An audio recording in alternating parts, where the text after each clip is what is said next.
जय हिंद साथियों, कैसे हैं आप सब।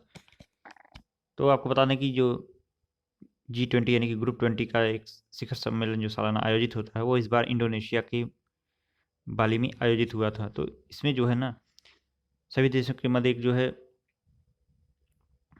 संकल्प बना कि जो है किसी भी सूरत में वो रूस यूक्रेन युद्ध को रुकवाना चाहते हैं।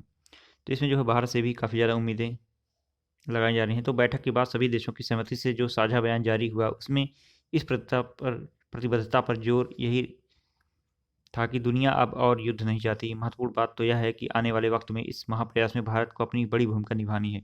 इसलिए अभी भी अब जो ये G20 की अध्यक्षता भारत को करनी है और अगली शिखर बैठक दिल्ली में होगी। रूस यूक्रेन युद्ध के संदर्भ में देखें तो G20 एक महत्वपूर्ण संगठन इसलिए भी है क्योंकि इसमें वे विकसित और विकासशील देश शामिल हैं जो रूस और यूक्रेन युद्ध के इस मुद्दे पर बटे हुए हैं। ऐसे में यह समूह युद्ध रुकवाने की मुहिम में कितना सफल हो पाएगा यह वक्त ही बताएगा। यूक्रेन पर हमला करने वाला रूस भी इस समूह का सदस्य है। बाली की बैठक में जिस तरह से युद्ध का मुद्दा छाया रहा और रूस के रवैये की आलोचना हुई उससे रूस की नाराजगी तो स्वाभाविक है। ऐसे में युद्ध रुकवाने के लिए कौन कितने और कैसे प्रयास करेगा यह एक बड़ा सवाल है। तो रशिया यूक्रेन के मुद्दे पर भारत का रुख प्रारंभ से ही स्पष्ट है। भारत कहता रहा है कि युद्ध तत्काल रुकना चाहिए और कूटनीतिक तरीके से जो है वह समस्या का हल खोजा जाए। गौरतलब है कि इस साल सितंबर में प्रधानमंत्री नरेंद्र मोदी ने रूस के राष्ट्रपति व्लादिमीर पुतिन के साथ बातचीत में साफ कहा था कि आज का युग है वह युद्ध का नहीं है। उनके संदेश जो है कि जो गूंज है वो बाली शिखर बैठक में भी सुनाई देने का मतलब साफ है कि अब कोई भी युग इस समय जंग नहीं चाहता, वो भी ऐसे समय में जबकि कोविड-19 से सभी देश जो है उबर रहे हैं। तो दुनिया के परिणाम कितने भयावह होते हैं यह सब देख ही रहे हैं। लगभग सभी देश किसी न किसी रूप में युद्ध की मार झेल रहे हैं। जो ग्लोबल इकोनॉमी है वो काफ़ी ज़्यादा डिस्टर्बेंस हो गई है। महंगाई से हर देश परेशान है। अर्थव्यवस्था में मंदी और महंगाई के साथ ऊर्जा संकट का सामना करना पड़ रहा है।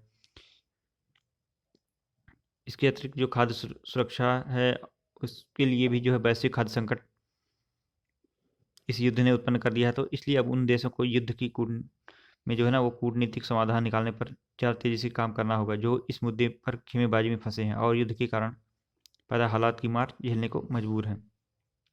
ऐसा नहीं है कि जंग खत्म नहीं हो सकती। अगर कुछ देश ग्लोबल पॉलिटिक्स में दबदबा बनाने के लिए अपने स्वार्थों को त्याग दें तो समाधान का रास्ता जल्द ही निकल जाएगा।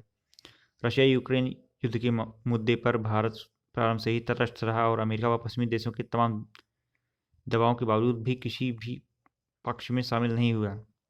संयुक्त राष्ट्र में भी भारत इसी नीति पर चला।